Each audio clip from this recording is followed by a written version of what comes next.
ہم نام لیتے ہیں فلسطین کا، ہم نام لیتے ہیں غزہ کی مدد کا، لیکن نقل کرتے ہیں اسرائیل کی۔ آج اسرائیل مسلمانوں کے معصوم بچوں کو مٹی میں زندہ دفن کر رہا ہے، اور آج بھی ہم اسرائیل کو پروموٹ کر رہے ہیں۔ ہمارے گھروں کے اندر کتنی پروڈکٹس ایسی ہیں جو اسرائیل کی طرف سے آ رہی ہیں، ہم خوشی سے ان پروڈکٹ کو استعمال کرتے ہیں۔ ہماری پتنی غیرت کہاں دفن ہو گئی قبلہ، کہ ایک طرف میرے مسلمان کا معصوم بچہ زندہ جیتے جی مٹی میں دفن ہوا پڑا ہے، اور اسے دفن کرنے والا کتا اسرائیل ہے، اور ہم اسرائیل کو پروموٹ کر رہے ہیں۔ کیا ہماری غیرت مر گئی؟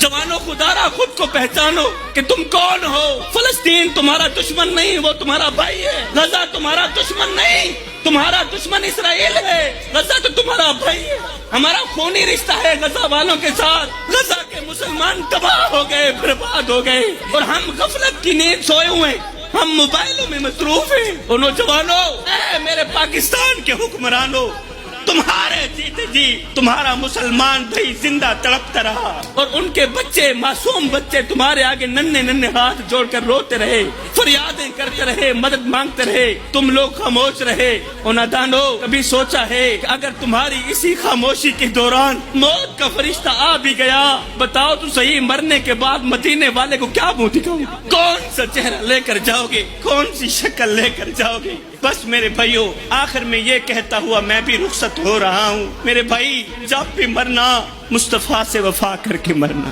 غزہ والوں کے ساتھ بھی وفا کر کے مرنا۔